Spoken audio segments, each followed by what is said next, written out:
Hindi maganda ang panahon. Makulimlim ngayong araw.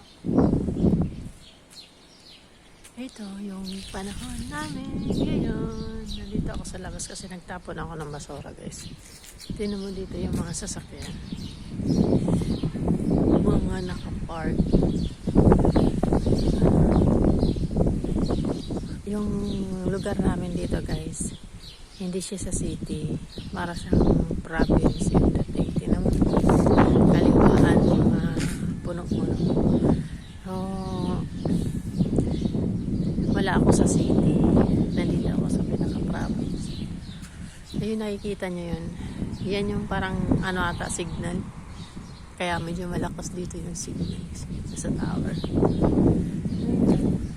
Natatakot akong maglakad-lakad. Bawal din naman.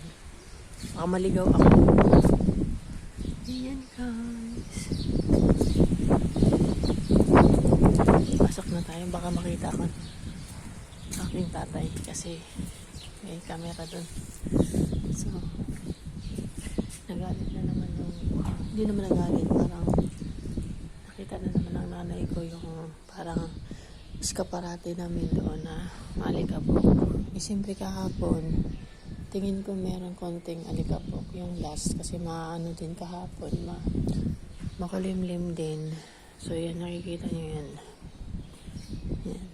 Sasabihin yan, pagka ganyan hindi ko nalinis, gagananin yan. Sabi. Siyempre hindi pa ako naglilinis, diba? So ganun. So ngayon lilinisin natin to, guys. Dito, ito ang nakakainis ako kasi yung mga halaman na to, hindi, yung flowers, nahuhulog dito sa namin pasilyo, kaya palagi ko yan na binawalis-walis. Kalilinis ko lang nakaraan, lilinisin ka na ganyan, no? Pag malakas yung naglalaglagan siya, so nakalat dito. Magmamap ako dito, guys, kasi pag nakita na naman ng mga amo ko yan, magsasabi na naman yan, madumi, sino daw yung gagawa?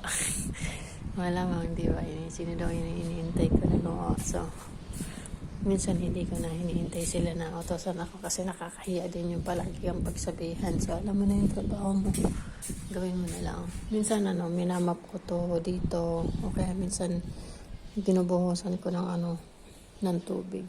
Pagkalala na pag-umulan, tapos nag-stop dito yung tubig. Ayan. Tapos nagkakaroon ng sunstorm. Nililinis ko rin yan. Dati nung meron kaming driver, minsan yung driver yung gumagawa. Wala na kaming driver kasi marunong na mag-drive yung mga alaga ko. Hindi na sila nag-hire ng driver. So, minsan nagbabayad yung tatay ko na pupunta dito na lalaki na maglilinis dito once a week, parang ganon. Or kapag may madumi. Pero minsan ako yung gumagawa pag inuutosan nila ako. Kaya pag gusto ko, ginagawa ko na lang. Hindi ko na sila iniintay na utosan ako. So, ayan talaga, guys. Ito yung mga map namin. Lilinisin ko yan. So, ayan. Bye, guys.